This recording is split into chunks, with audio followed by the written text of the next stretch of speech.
Buenos días, buenas tardes, noches a todos. Soy Sergio de los Ríos Fegali, presidente de la Juventud de la Unión Libanesa Cultural Mundial, y quiero dar la bienvenida a todos ustedes, donde quiera que estén. Sé que nos acompañan de varios países. Eh, Muchísimas gracias por conectarse, por acompañarnos hoy en esta primera charla online de la Juventud de la Unión Libanesa Cultural Mundial. Estamos muy emocionados por esta charla en particular y por la iniciativa en general. Les voy a dar una breve introducción a lo que es la iniciativa como tal y a esta charla. Mientras tanto, pues se irán conectando más personas a la llamada y ya luego, después de la introducción, seguiremos con la charla de hoy. Bueno, entonces, la primera de una serie de charlas online vamos a tener. Es de una iniciativa de la Juventud de la Unión Libanesa, eh, mediante la cual buscamos adaptarnos y poder continuar nuestro trabajo, es decir, continuar acercando el Líbano y su diáspora, particularmente a la juventud de la diáspora, a través de una serie de charlas online, compartiendo experiencias, compartiendo conocimiento acerca de diversos temas relacionados con el Líbano. Artes, cultura, historia, geopolítica, en fin.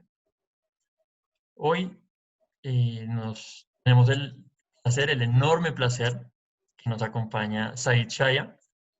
Said, bienvenido. Muchísimas gracias por estar con nosotros hoy. Muchas gracias, chicos, por la invitación. Hoy, digamos que esta charla tiene un carácter algo especial para nosotros en la juventud.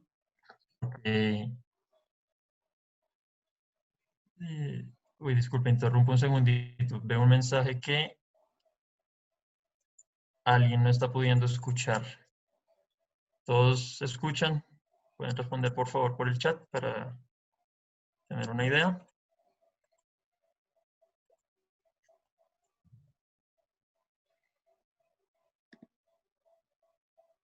Listo, perfecto. Veo varios sí. Mariana, que era la que me había escrito, que no escuchaba. ¿Ya me escuchas?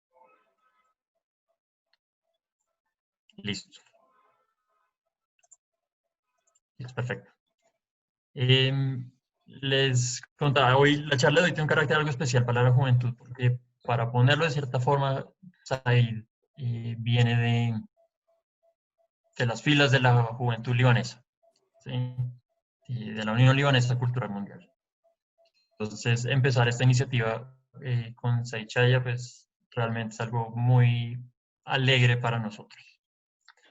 La charla de hoy se titula Líbano en el laberinto, de la crisis a la esperanza. Una charla con contenido muy interesante y sobre todo muy relevante, tratando sobre la actualidad del país y lo que viene pasando los últimos meses. Entonces les cuento un poquito de quién es Said Chaya y ahí ya damos inicio a la charla de hoy, ¿vale? Said es profesor y licenciado en ciencia política. Trabaja como docente e investigador con dedicación exclusiva de la Escuela de Política, Gobierno y Relaciones Internacionales de la Universidad Austral en Argentina, donde además es coordinador académico de las carreras de grado de Ciencia Política y Relaciones Internacionales y dirige el Núcleo de Estudios de Medio Oriente. Es autor de artículos en revistas científicas y columnas de opinión en diversos medios de comunicación. Fue becario del Departamento de Estado de los Estados Unidos y ha realizado cursos de formación en centros de estudio en Austin, Beirut y Turín. Said participa activamente en la colectividad libanesa desde 1998. En este tiempo ha tenido varias responsabilidades, entre ellas vicepresidente de la Unión Cultural Argentino-Libanesa, JUCAL, y secretario general de la Juventud de la Unión Libanesa Cultural Mundial. Actualmente, Said es miembro de la Junta Directiva de la Unión Libanesa en Buenos Aires. Los que estén interesados en seguir el trabajo de Said y leer un poco más, les voy a escribir aquí en el chat ahora su página web, saidchaya.com, y su cuenta de Twitter, @saidchaya. Listo, ya yendo más a la charla de hoy, Vamos a manejar un formato en el que primero va a hablar Said durante aproximadamente 45 minutos y luego tendremos un tiempo para preguntas. Les pido que las preguntas, por favor, las escriban en el chat, dirigidas a la cuenta de WLCU Youth 02, por favor. ¿Vale? Entonces, bueno, no siendo más, Said, nuevamente mil y mil gracias por acompañarnos hoy. Bienvenido. Y bueno, todo tuyo.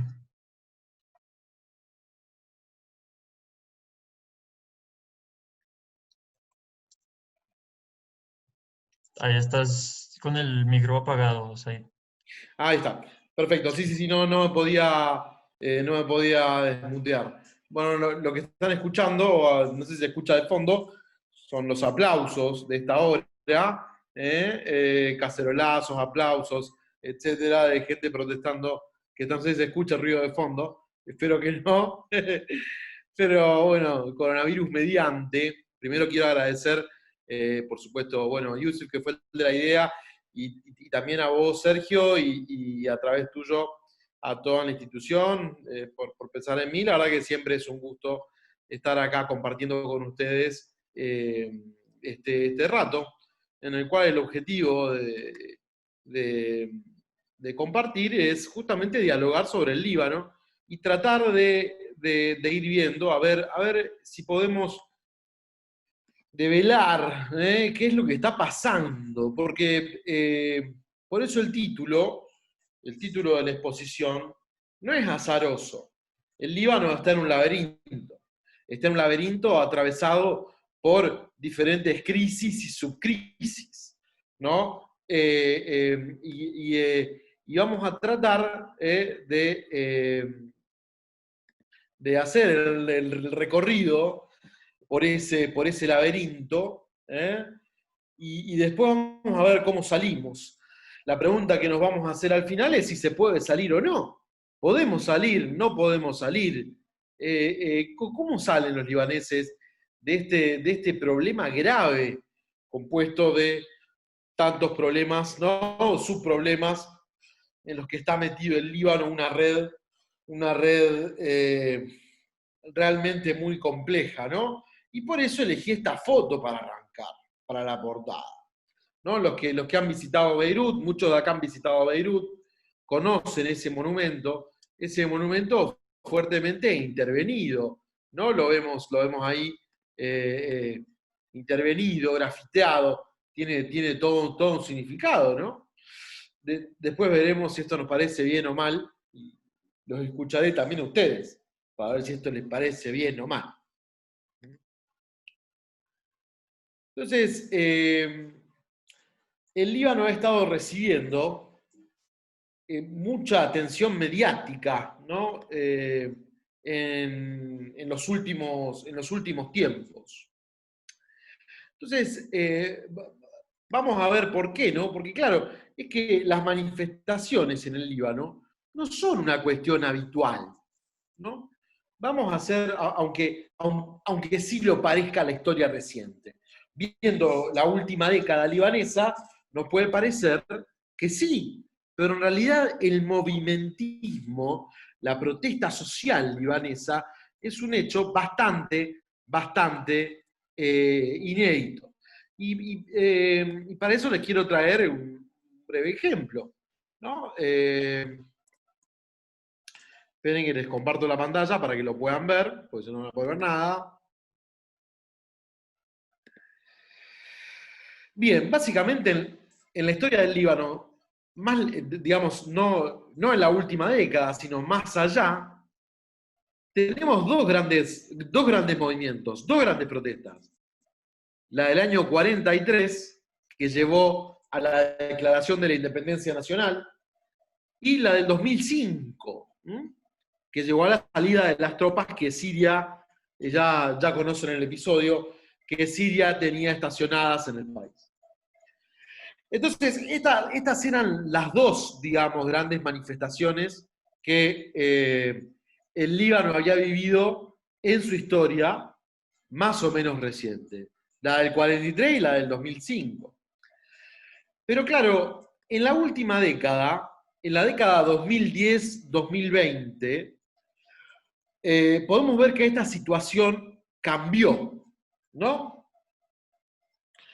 Entre abril y junio tuvimos un conjunto de manifestaciones en torno a lo que fue la primavera árabe.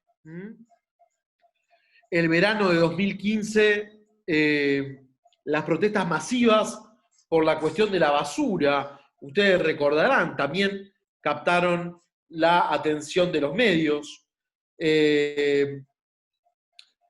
Estas protestas evolucionaron en un rechazo a todo el colectivo político.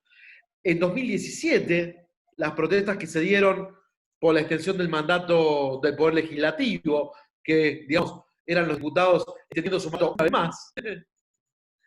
En todo el periodo de la década, y acá presten atención, comenzamos a ver microprotestas de movimientos, por ejemplo, derechos de las minorías sexuales, derechos de las mujeres, derechos de las domésticas.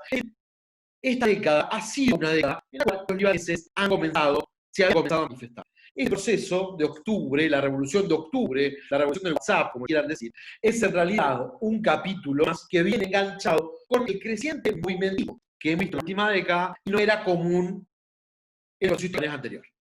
¿Sí? Es decir, del 2010-2011 en adelante tenemos un fenómeno nuevo. Un fenómeno. Entonces, vamos a poner el ojo acá en lo que pasó en octubre. Enero de 2019, la cara de Hariri lo decía todo, ¿no? Lo decía todo. Entonces, aunque en enero de 2019 Hariri lograba su reelección como primer ministro, había asumido en octubre de 2016, aunque Hariri lograba su reelección como primer ministro, lo va a hacer en un contexto de enorme condicionamiento. Por eso puse que era enero y Hariri ya pedía el tiempo de después, quería vacaciones.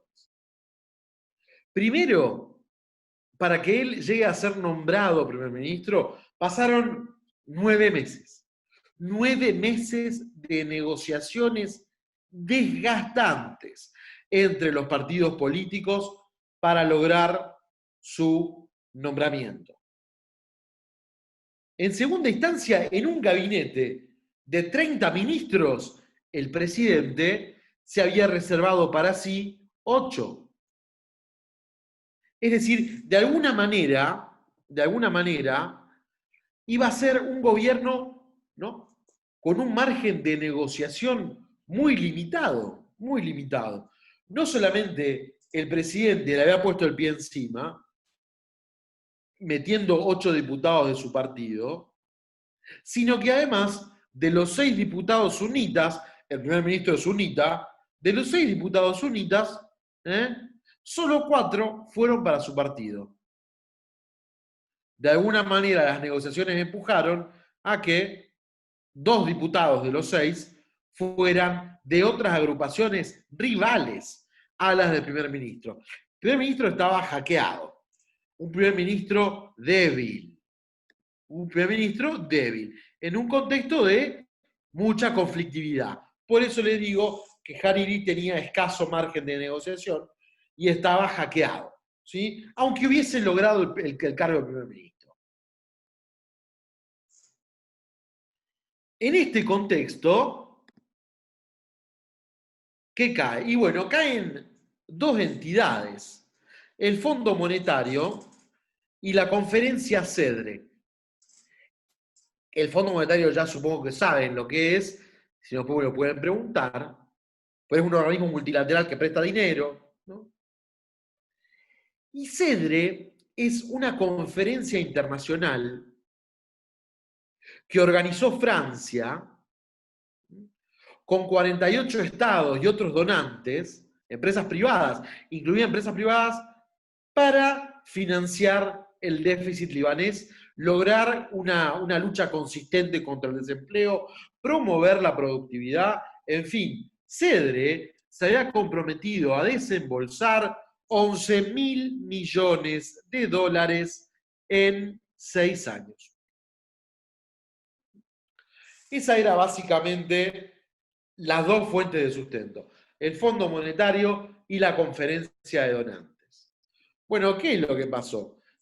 Hariri se había comprometido a una serie de reformas en abril de 2018, pero era un año electoral. ¿Qué reforma económica va a hacer en medio de un año electoral? Ninguna. No pudo hacer ninguna. Y un año más tarde, ¿qué sucedió? Tanto el Fondo Monetario como la conferencia CEDRE le dijeron, sin reforma no hay dinero. Sin reforma no hay dinero. Y entonces a Hariri no le quedó otra, porque alguien tenía que pagar la fiesta. La presión francesa fue muy fuerte. Yo esto, digamos, estas dos frases que yo les traigo acá son extraídas de diarios libaneses. Díganme ustedes si esto tiene algo de diplomático. El Estado libanés pierde el tiempo, dijo el embajador francés en Beirut. Tenemos serias dudas sobre la credibilidad de los compromisos que tomó este gobierno, dice el consejero económico de la Embajada de Francia. Lapidarios, lapidarios. Se tomaban los vuelos de París a Beirut a ver cómo marchaban las cuentas. Entonces, no solamente comienza el 2019 con un pobre Hariri, la verdad, hackeado políticamente, bueno, pobre o no, no sé, hackeado políticamente, sino que además de la presión interna, vamos a tener la fuerte presión de los organismos multilaterales de crédito y de la conferencia de donantes para que se lleve adelante un ajuste como la gente. Eso es lo que estaban buscando los de afuera. En mayo, el Consejo de Ministros aprueba el paquete de ajuste. En julio lo aprueba la Cámara de Diputados. Acá abro de alguna manera un paréntesis para contarles que, a diferencia de lo que sucede en Argentina y en la mayor parte de los países de América Latina, no quiero entrar en la casuística porque no conozco exactamente cada uno de los países, pero sí les puedo decir que en el Líbano la iniciativa legislativa corresponde al Consejo de Ministros. Es decir, la Cámara de Diputados por sí sola no tiene la potestad de abordar, o sea, de tener iniciativa de proyectos de ley. Eso no existe en el Líbano. Todo proyecto de ley nace en el Consejo de Ministros. Entonces, por eso, en mayo, Hariri logra que el Consejo de Ministros apruebe el paquete de ajuste para que el Fondo Monetario y la Conferencia de Donantes siga aportando dinero, y después en julio ese paquete es aprobado por la Cámara de Diputados. ¿Cómo es el paquete? ¿Cuáles son las características? Bueno, ahora les voy a contar, si les parece, vamos repasando algunos puntos. Vamos a repasar solamente algunos puntos de lo que ha sido el paquete aprobado por los ministros. Y van a entender mejor de esa manera la conflictividad de octubre. Primero, la suspensión de la obra pública. La suspensión de toda obra pública, salvo, digamos, va a haber 2 o 3 edificios, el nuevo edificio del Ministerio de Economía, el nuevo edificio de la aduana, la zona turístico-comercial de la Bahía de Uyuni, son los únicos proyectos que no quedan suspendidos. El resto de la obra pública se suspende en todo el país. Por otro lado, una fuerte, la eliminación de los subsidios a Electricité du Liban, la empresa nacional de energía eléctrica, la eliminación de todo subsidio en un proceso de tiempo más o menos controlado, pero iba a atender, la tendencia era la eliminación de los subsidios.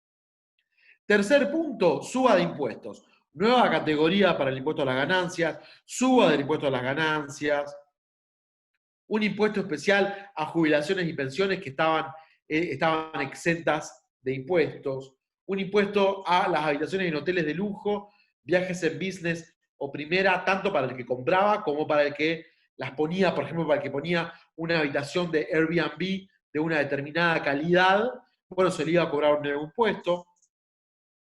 Un impuesto a los que posean generadores de energía en un país donde los cortes de luz son permanentes y donde es una herramienta, digamos, casi de primera necesidad tener un generador de energía para poder tener, no sé, mínimamente una radio o la heladera prendida, ¿sí? Y evitar que se echen a perder los alimentos. Un aumento del 60% de la tasa de permisos de residencia y trabajos para extranjeros. ¿Eh?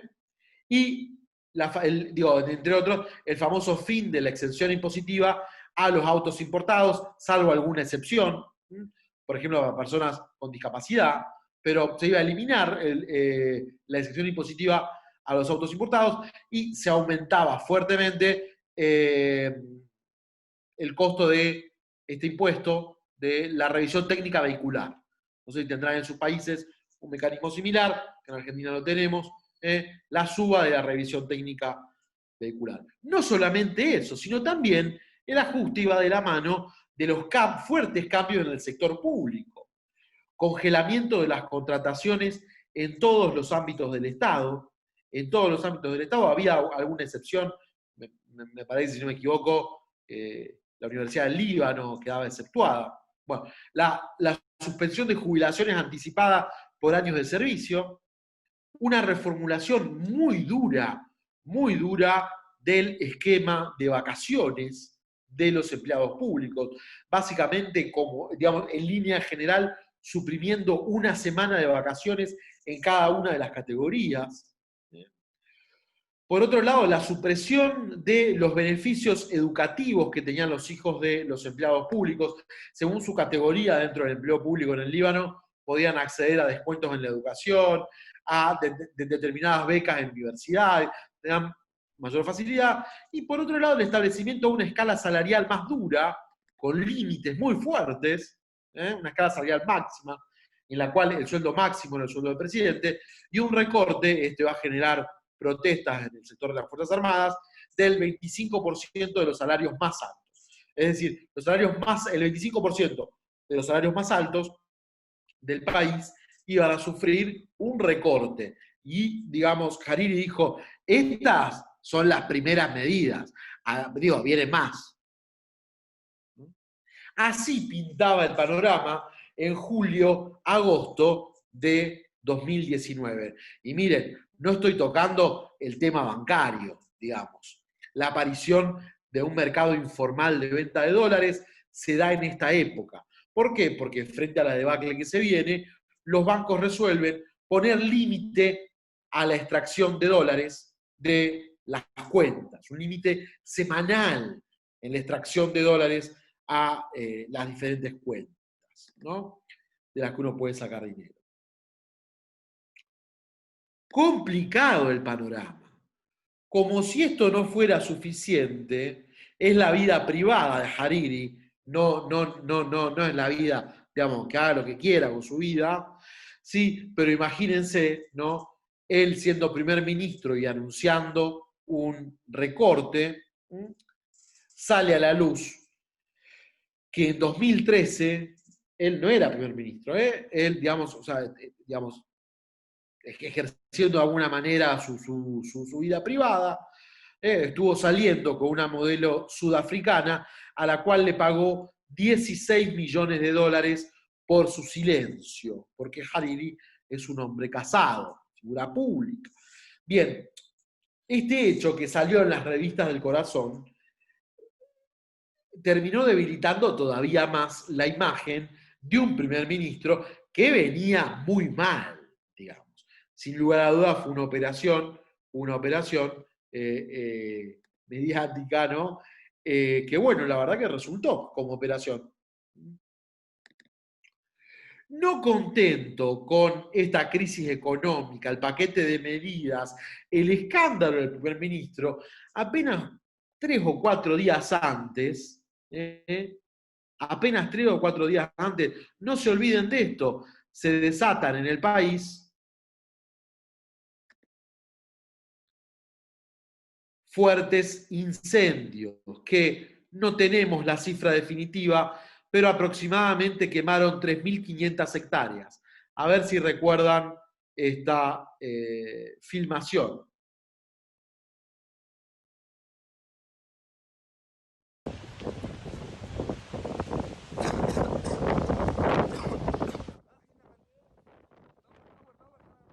العالم عم بتصرخ ببيوتها، العالم عم بتصرخ، العالم علقانة والنار فاتت على البيوت وحاصرت الناس وصريخ الناس عم نسمع وما في حدا يسمع.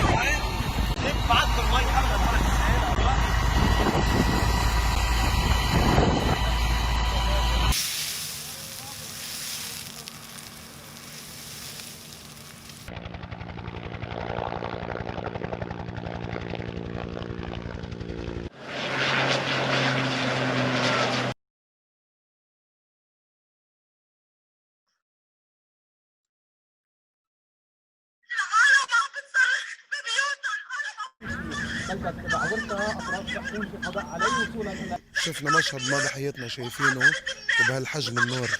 يعني إذا بتطلع هيك بتحس حالك مشهد سينمائي كأنك بهوليوود. في شي كوارث أكتر من هيك ما بقى يصير. ما ضل شي هون، كله احترق، كله فحم، كله رمد.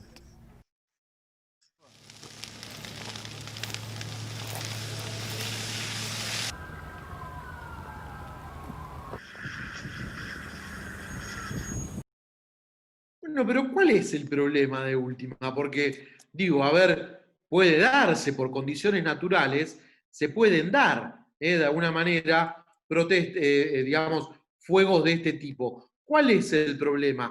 Claro, el problema es que, de hecho, dice, hacía décadas que no se daban fuegos así. Bueno, en la década anterior hubo incendios de esta envergadura en el Líbano. El último fue en el 2007, de un tamaño similar. Pero claro, como estuvo este incendio del 2007, el Estado dijo que, digamos, invirtió una suma de dinero muy grande en 2009 para generar un plan justamente de contención de fuego de alcance nacional. Entonces, muy publicitado porque estos incendios tienen lugar, digamos, más o menos 1.600 hectáreas se queman en el Líbano cada año, contra 2.500 es una diferencia muy importante. Contra 3.500 es una diferencia muy importante, ¿sí? Lo que la gente se preguntó es, ¿a dónde está el plan de contención de fuego? El plan de contención de fuego, bueno, resulta que hacía años que los helicópteros hidrantes estaban sin mantenimiento. ¿Y la plata dónde está? Entonces, bueno, vemos cómo la situación estaba complicada, ¿no? Vamos a hacer un stop, porque claro, vamos a recoger un poco de lo que estuvimos viendo. Entonces, vemos que primero, estas protestas que van a surgir ahora el 17 de octubre, no están vinculadas únicamente a el aumento no sé, el establecimiento de un nuevo impuesto por el WhatsApp, un nuevo impuesto al WhatsApp, que ahora les voy a explicar bien en qué consiste. Vemos que ya el 2019 venía siendo un año picante. Los tipos salen de un año electoral muy difícil, que fue el 2018, llevaban 9 años sin elecciones nacionales, de manera totalmente fraudulenta, y se meten en el 2019 en lo que es probablemente el año económicamente, hasta ese momento, el corona todavía no estaba en los planes, el año más complicado en la vida del Líbano a nivel económico. El combo era mortal.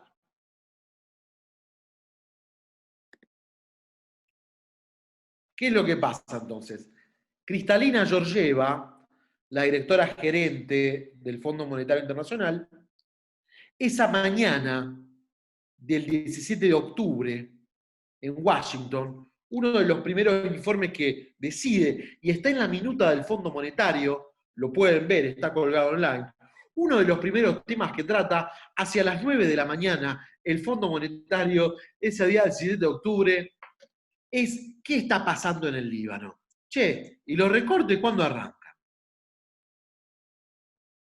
Hicieron una revisión de los informes de la ley aprobada en julio por el Parlamento, Y Georgieva va a pedirle al directorio medidas más severas para el presupuesto del 2020. ¿Sí? Ese era el presupuesto para lo que quedaba del 2019. El presupuesto para el 2020 tenía que ser más duro. Y aparentemente ese día, muy temprano, después de la reunión, hubo una llamada de Washington a Beirut. El déficit no puede ser, no puede ser. Y ese día, 17 de octubre, después de la hora del almuerzo, el portavoz del gabinete salió a hablar y dijo: queremos que sepan que, entre otras medidas, está en estudio un impuesto de 20 centavos de dólar el minuto a las llamadas por Hangout, Skype, WhatsApp, FaceTime, etc. ¿Y qué pasó esa noche? Y bueno, esa noche pasó lo que ustedes ya conocen y vieron en los medios, ¿no? Eso pasó el 17 de octubre de 2019. Vamos a ver un video como para refrescarnos un poco la memoria y para que también, si quieren, vayan haciéndole las preguntas a Yusif, que está ahí en uno de los Zooms.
هيدي لازم تكون قوية يا جماعة.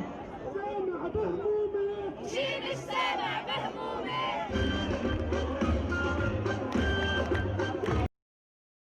Bien. Bueno, vimos o recordamos un poco lo que fue, de alguna manera, esas jornadas que emergieron en octubre y fueron decantando hacia diciembre. De alguna manera, hacia diciembre bajó la intensidad para volver en enero y febrero y finalmente, por la cuestión del coronavirus, ¿no?, volver a bajar su intensidad. Ya vamos a hablar de eso. En este contexto, esta revolución, esta revuelta, esta rebelión, como le quieran decir, ha arrojado algunos datos, a mi criterio, preliminares que nos pueden, digamos, de alguna manera ir guiando. A ver, de las protestas de octubre, o de ese proceso de protestas que comenzó en octubre, ¿qué cosas podemos decir? Bueno, en primer lugar, estamos frente al ciclo de protestas más convocante en la historia del Líbano. También es el ciclo de protestas más prolongado en la historia del Líbano. Es decir, estamos hablando de unos 6 meses de protestas más o menos constantes, ¿sí? Probablemente la de 2015 tuvo una duración similar, pero con un cabal de gente mucho menor.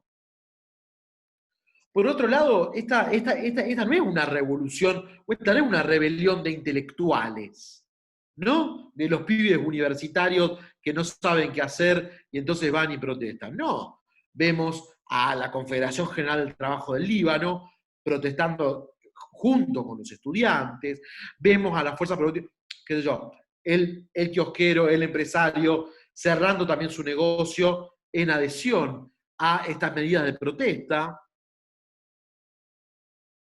Vemos también demandas políticas transversales, y esto en el Líbano no es común.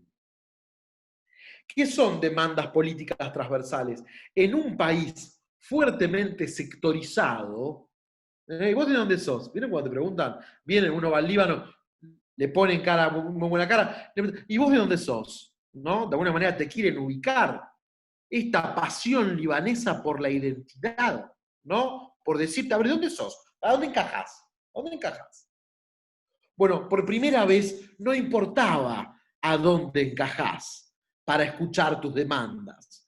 ¿Por qué? Porque en esa plaza y en las otras plazas de las ciudades del Líbano catalizaron protestas transversales que afectaban o demandaban medidas para toda la población.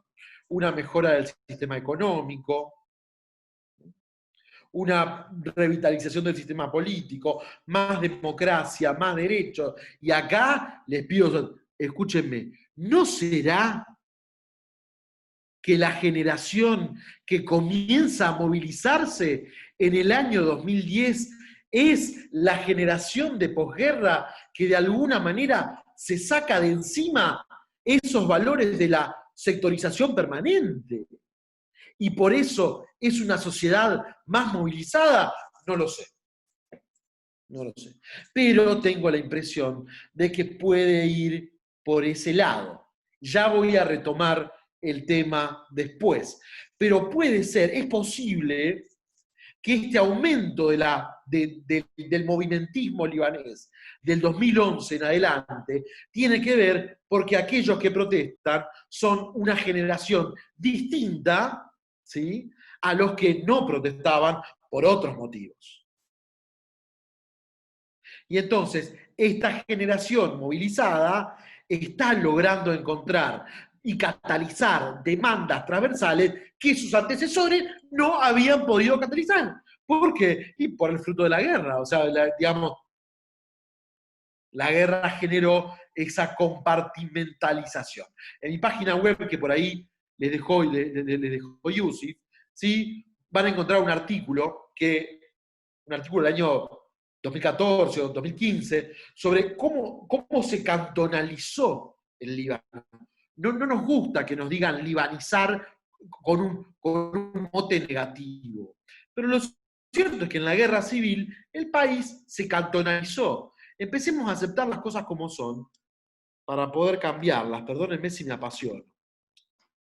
Por otro lado, además de las demandas políticas transversales, esta perspectiva feminista, que es una cosa nueva también para los libaneses, ¿no?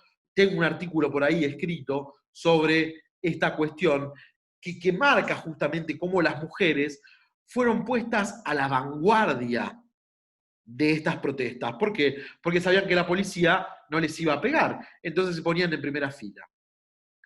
Estas mujeres que convivían con los varones en las noches de campamento, en las noches de protestas, y esto no es una situación totalmente habitual para el Líbano.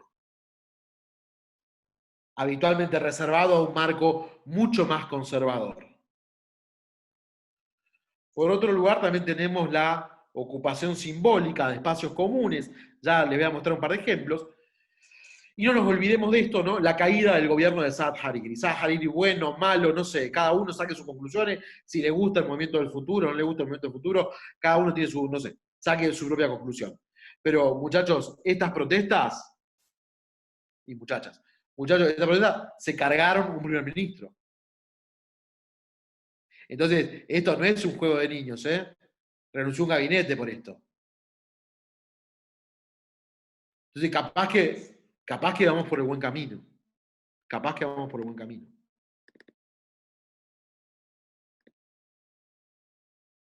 Este es el huevo de Beirut, ¿no? Iba a ser justamente un cine, o sea, parte de un complejo, nunca se terminó de construir. y es uno de los sitios que fue tomado por la revolución. Hay toda una idea de que, digamos, Beirut fue privatizada. Parte del discurso de esta revolución significó tomar espacios comunes y convertirlos en espacios sociales, muestras de arte, lugares de debate. Algo similar pasó en Trípoli con la feria que había diseñado Oscar Niemeyer en Trípoli, estaba sin terminar. Algo similar también. Hubo una ocupación del espacio público. Imagínense que en Beirut no hay prácticamente parques están cerrados, ¿no? Bueno, hay toda una reivindicación de la toma del espacio público. Bueno, guarda, estamos adelante de una generación que tiene la vocación de construir comunidad, en lugar de ensalzar y decir qué lindo los lugares privados. No, mira, hay gente que está pidiendo menos locales de ropa y más plazas, ¿no?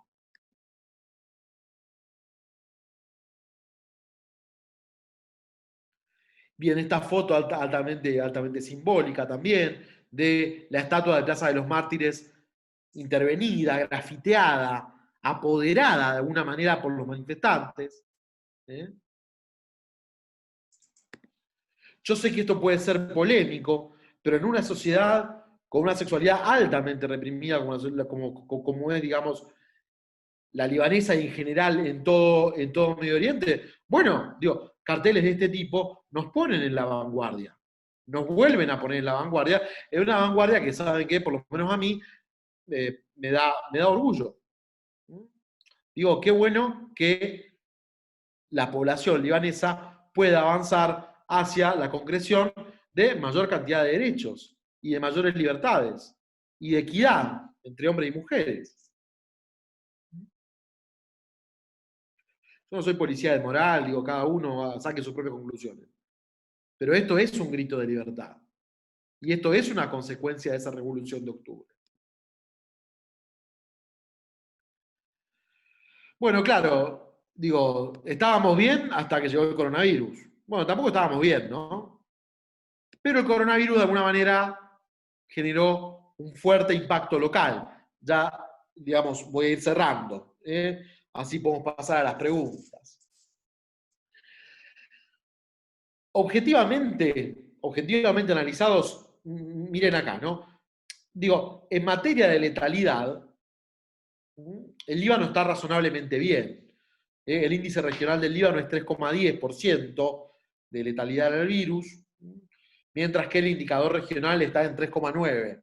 Si tomamos el norte de África y toda la península arábiga, junto con algunos estados más, por ejemplo Turquía, Irán, Israel, tomamos toda la región, incluyendo esos países, el índice de letalidad del coronavirus regional nos daría 3,9, el Líbano está en 3,10, ¿no?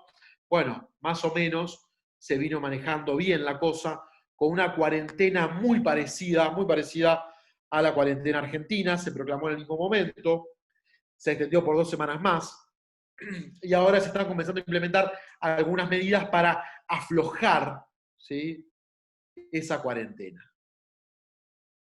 Bueno, podría parecer que está todo bien, ¿no? Bueno, pero no.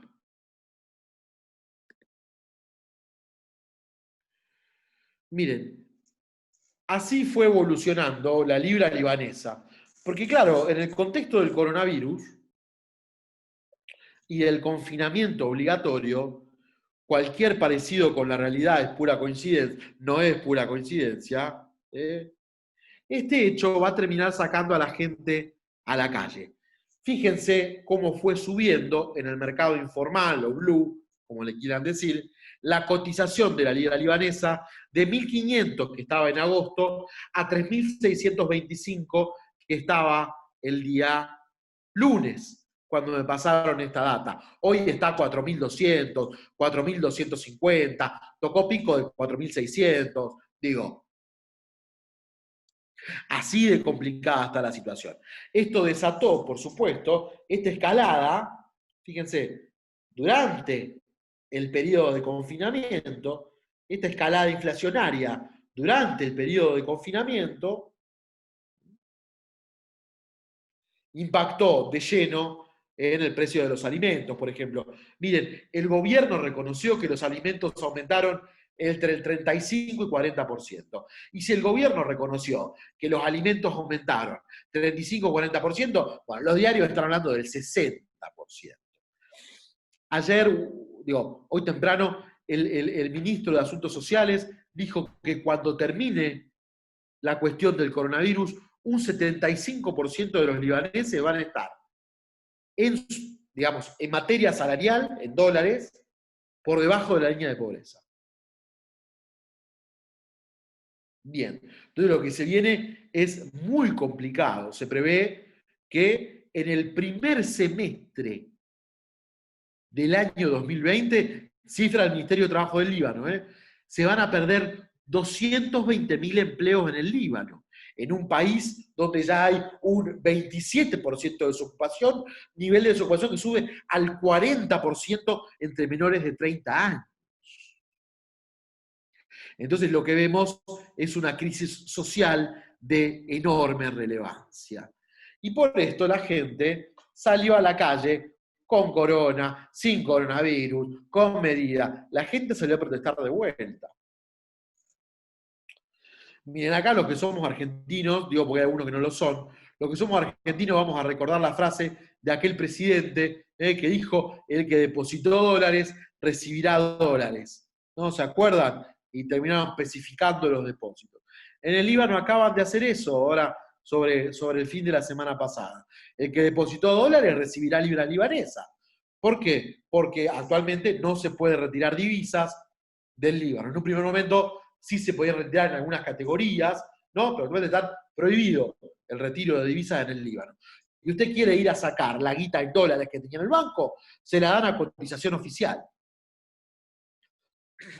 El banco en realidad tiene algunas cuestiones que puede manejar, es decir, el banco decide a qué cotización se lo da, se acordó de piso un 2.600 libras libanesas, o sea, no le pueden dar menos de eso, pero eso es lo que acordó el consorcio de bancos. ¿Por qué? Y porque saben que el gobierno del Líbano no se decide a intervenir. No se decide intervenir en el mercado de cambios. Y entonces, claro, estamos con los libaneses, con corona, sin corona, nuevamente en la calle. ¿Y qué va a pasar? Bueno, esto va a traer consecuencias, por supuesto. Estamos hablando, digamos, de una región que tiene niveles de contagio mucho más altos que el Líbano. Entonces, esto puede generar consecuencias graves en el sistema de salud. Lo peor todavía no ha pasado. Pero bueno, escuchaba a algunos manifestantes que decían: bueno, tengo hambre, no tengo comida para darle comer a mis hijos. ¿Por qué Trípoli fue el epicentro? Bueno, pensemos también en lo que significa el iftar, ¿no? Para un musulmán que está viviendo el Ramadán. Pensemos también cómo se vive ese evento social sin dinero. Pensemos cómo se vive ese evento social sin posibilidad de reunión, con mezquitas cerradas. ¿Quién ayuda a los pobres? Estamos en un proceso que aparentemente tiende a la complicación.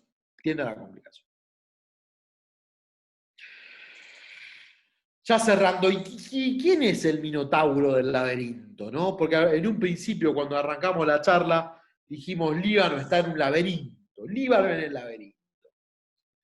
Si ustedes se acuerdan, la leyenda del laberinto en Creta, en Minos, en Creta, decía que justamente, creo que una vez al año, entraban 14 jóvenes y el Minotauro los iba aislando y los iba persiguiendo, ¿sí? Hasta comerse uno a uno. Cada vez que el Minotauro comía, se alimentaba exclusivamente de carne humana, y el Minotauro se hacía más fuerte y más brutal, ¿no? Cada vez que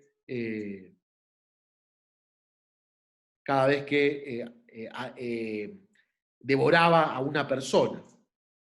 ¿No? Y bueno, ¿quién es el Minotauro en este laberinto? ¿Quién es el personaje brutal?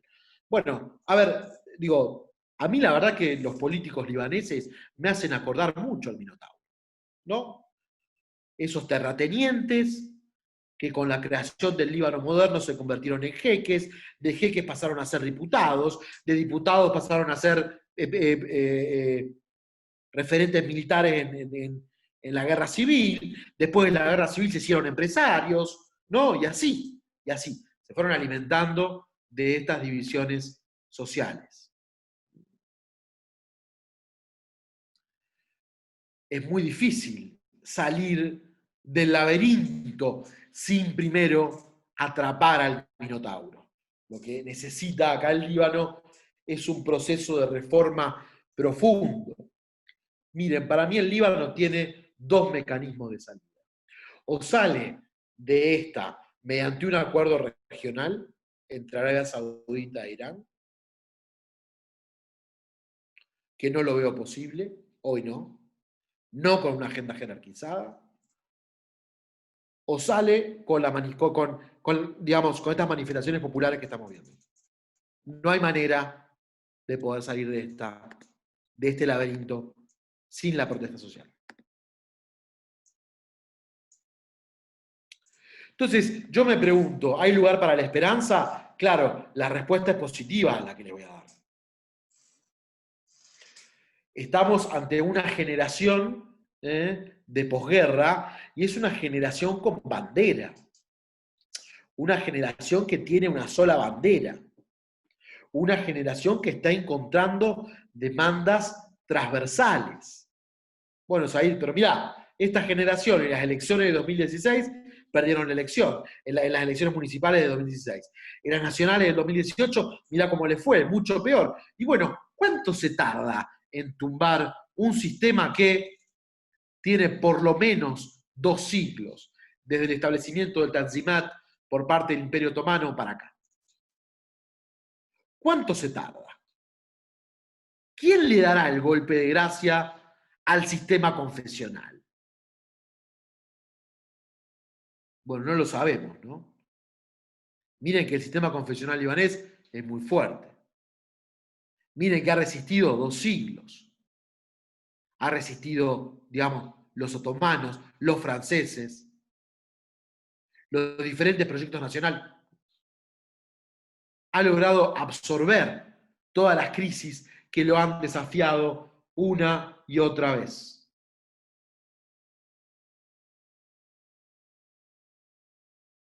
¿Podrán ahora? No sé. ¿Cuál es el problema? Bueno, el problema de fondo es la economía. El problema de fondo es la economía que está yendo barranca abajo. Y no sabemos cómo va a terminar ni cuál es el impacto que va a tener. Y el segundo desafío, más allá del económico, son las relaciones exteriores. ¿Cómo van a actuar frente a este proceso de protestas? ¿Cómo van a seguir actuando Arabia Saudita e Irán? Que son los dos grandes titiriteros regionales. ¿Sí? Venimos de una generación obsesionada por la identidad. Y estamos pasando a una generación que parece que está encontrando banderas. Parece que está encontrando banderas comunes para elevar una generación movilizada. Ese es mi aporte a la esperanza. Es decir, bueno, los que estuvieron no pudieron, pero quizá los que vengan sí podrán. Bueno, eso es todo, ¿no? Quedo a disposición de sus preguntas.